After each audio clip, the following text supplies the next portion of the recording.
Hi, we're going to talk about advertising tonight, and I have so much to show you, and so I'm going to go quickly. If you feel like I've gone over something too quickly, be sure you contact me, or you can rewind this and watch that part again, okay? So buckle up. Here we go. The very first American ad agencies were actually referred to as space brokers. What that meant was that they would buy a lot of unused advertising space in a newspaper and then turn around and sell it at a higher price to merchants who wanted to buy advertising. So typically the first ad agencies were more interested in space than actual creation of the ad. Your book talks a lot about branding in this chapter, as it should. The first popular brands in America were the ones that made smaller packaging, like cough drops, Quaker Oats, Campbell Soup, Levi's, Ivory, Eastman Kodak. The top brands today won't surprise you. It is a little surprising that Disney's not higher up there, but I don't think any of these will be too much of a surprise. The Coca-Cola brand has been determined to be the most valuable brand in the world, which I don't know what the difference is between this chart and how they consider Coca-Cola to be the most valuable brand, but all of these are so recognizable even by their logos. All right, so remember when we talked about the magazine chapter, how circulation was low because there wasn't a good infrastructure for delivery and there really wasn't a high literacy rate. Well, something happened in the 1880s with magazines. Instead of delivering content that had advertising attached, magazines started delivering content that related to the advertising within the magazine.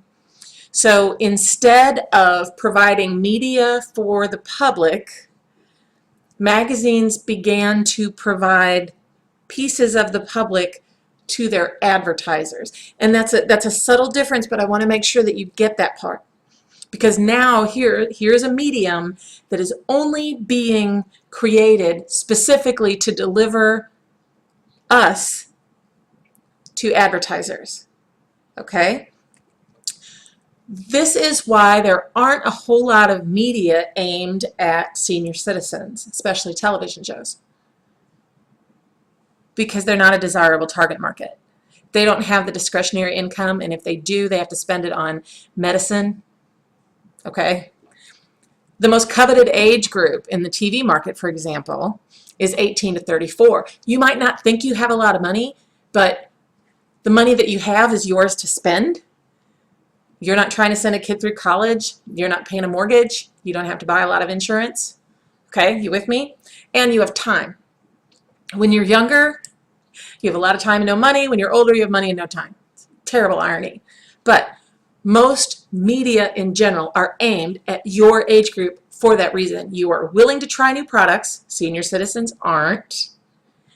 And in most cases, the only person you have to worry about in your life is you right now. And so you're more likely to spend money on yourself. Okay? So that's why programs and movies are created specifically for your age group, so that networks can deliver you all to these advertisers. Okay, so how does it work? You find your target market using demographics, and then you find out what makes them tick. The term for that is psychographics. So your demographics might be your age, your race, your marital status, your income level, your education level, your religion, your sexual orientation, all of that stuff. Okay. Your psychographics are what you are afraid of, what your needs and wants and fears are based on your demographics. So your demographics change as you get older, and so do your psychographics. That's why if you're selling something to a 40-year-old woman, you're going to do it differently than if you're selling it to a 12-year-old girl, because their needs, wants, and fears are different, and that's psychographics. You find an appeal, something that appeals to your target market, and you attach that feeling to your product.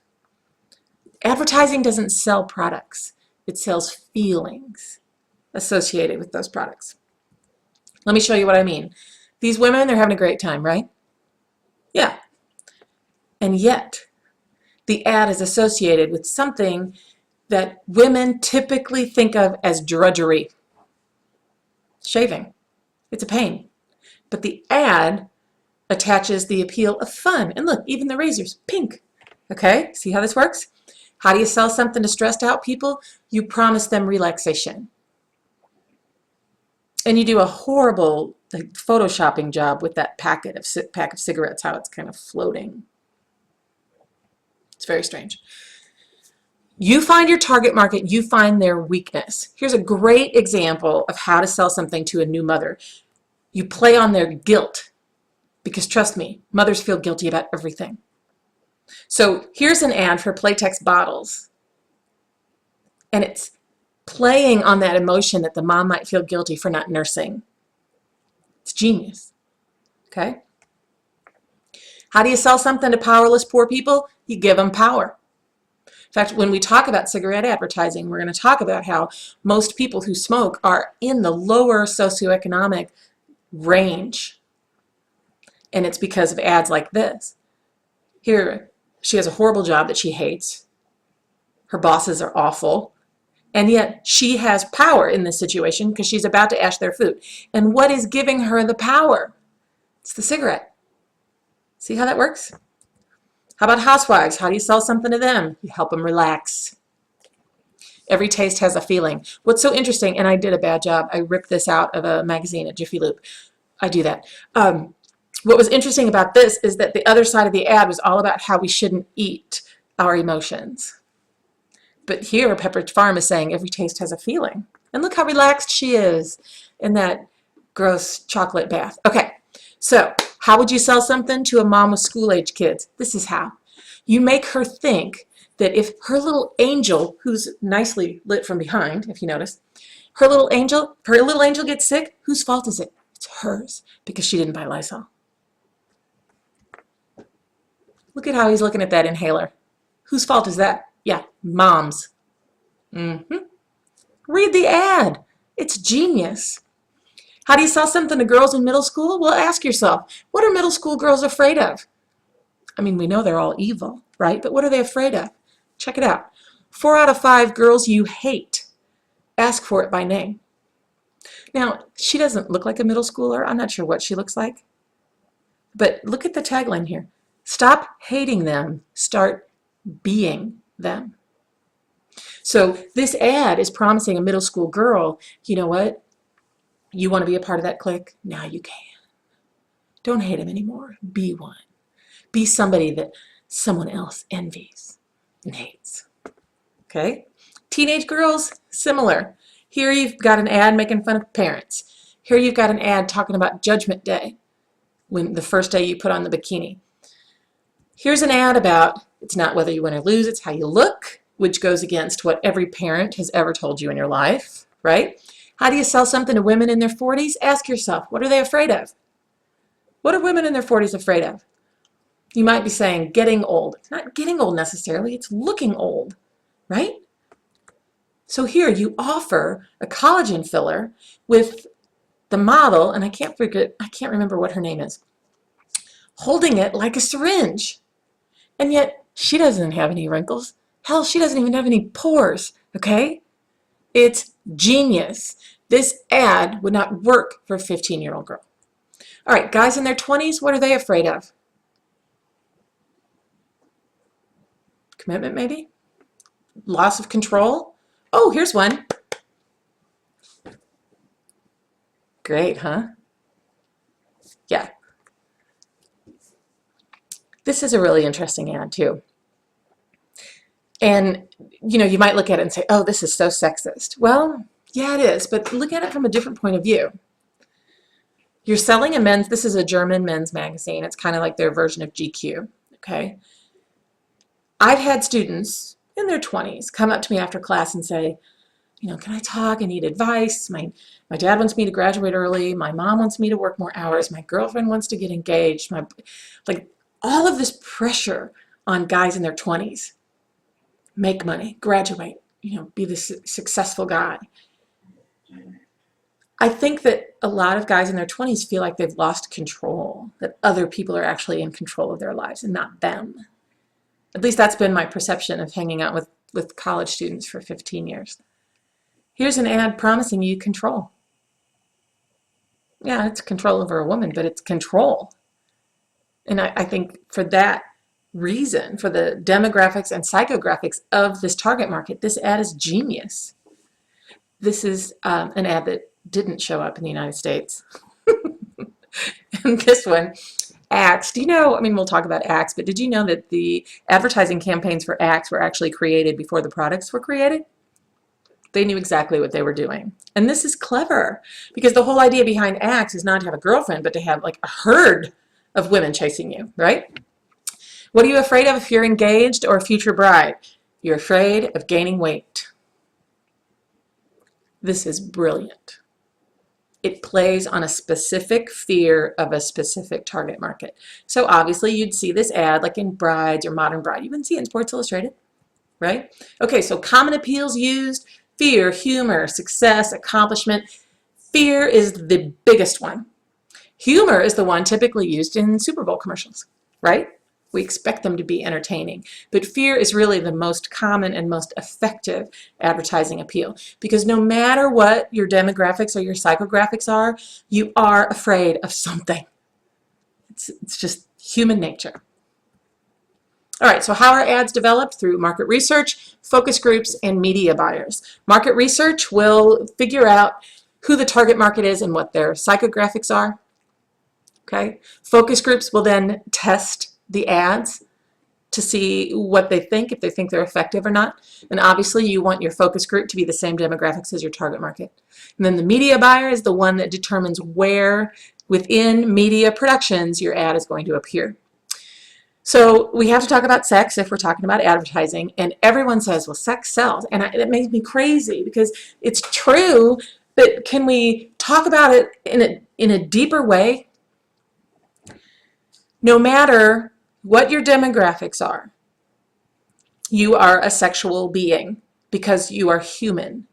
And as human beings, we are sexual, okay? That's the way that we're made.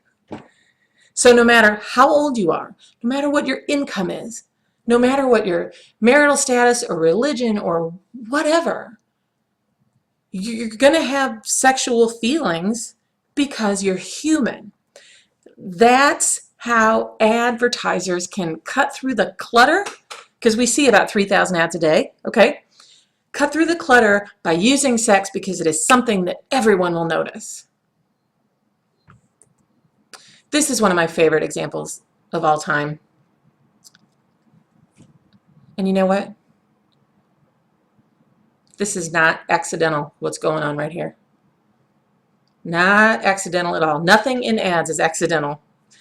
Just want to throw that out there. Here she's an object.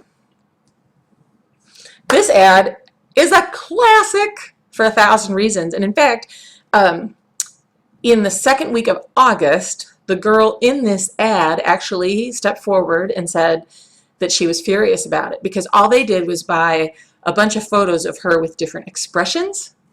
She had no idea that her face was going to be used in this ad in this way. And she referred to the ad as kind of a rape or a sexual assault ad. It's very interesting. We'll bring it up in class, but this is a very famous one. I love this ad because what's causing the attraction? It's not the woman. It's the product. It's the car. You know, do I need to point this stuff out? I don't, do I? Dolce & Gabbana, you can always count on them for some racy ads. I think that this ad was for the boots, but I don't remember. And they can be kind of subliminal too. I think this one's clever. There's different types of ads. Your book goes through a bunch of different types. We'll talk about them in class, but there are a few that I want you to be familiar with. Excuse me. The plain folks pitch is very good, especially if your target market is interested in that sort of thing. Getting a celebrity to sell the Life Alert necklaces wouldn't work, but plain folks talking about, I've fallen, I can't get up, that works. Plain folks work depending on what your target market is. Celebrities work depending on the target market. Snob appeal is how you make a product super expensive, even though it's really not that special, and you create this luxury brand idea behind it, even though it's just like everything else. So Godiva chocolate, same thing. Coach bags, don't even get me started, really. What does a Coach bag do that a Ziploc bag cannot? Right? I mean, at its very basic essence, it just carries stuff around. But it has a snob appeal to it. It has a luxury brand feel to it. So, you know, when somebody charges $800 for a purse, you automatically assume it's high quality, right? Aren't they clever? Oh, I know. The bandwagon effect is popular just because it presents the idea that everyone is buying this product, and so therefore you should too. Hidden fear is my favorite type of ad because they're so effective, and everyone's afraid of something. Here, he's afraid of commitment, you know, having a ball and chain, although it looks like he's already cashed in his man card because he's carrying all the packages.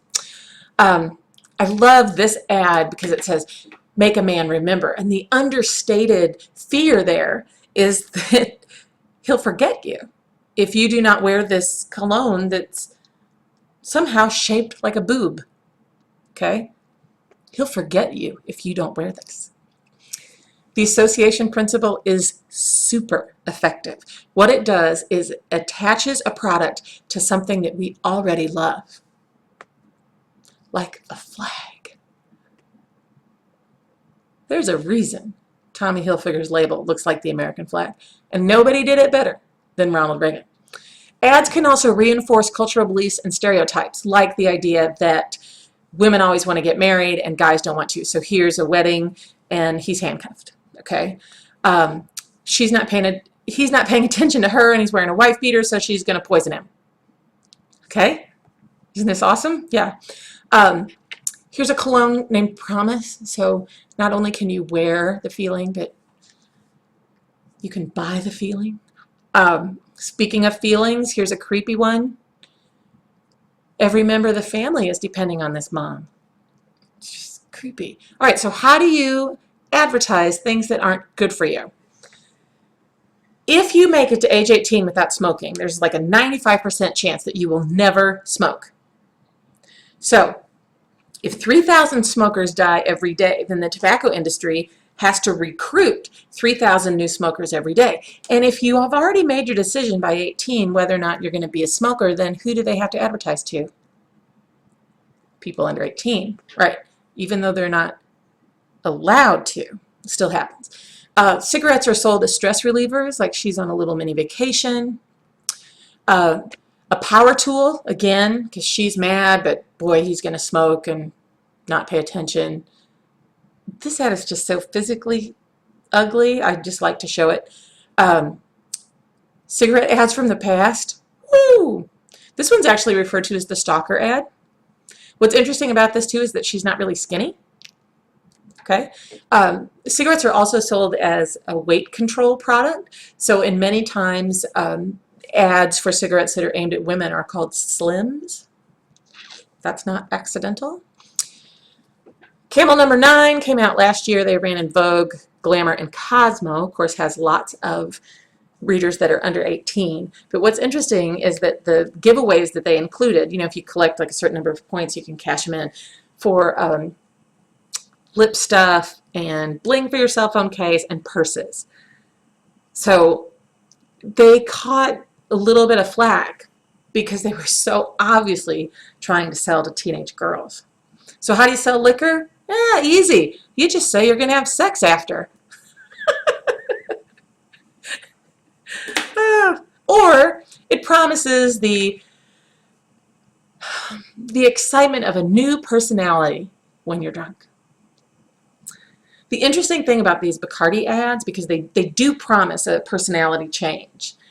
Usually when someone has a drinking problem, the personality change that they have when they drink is not a good one. But Bacardi is still advertising it that way. Yeah, here. Woo. Okay. Catch of the day. Who's in the net? It's a girl.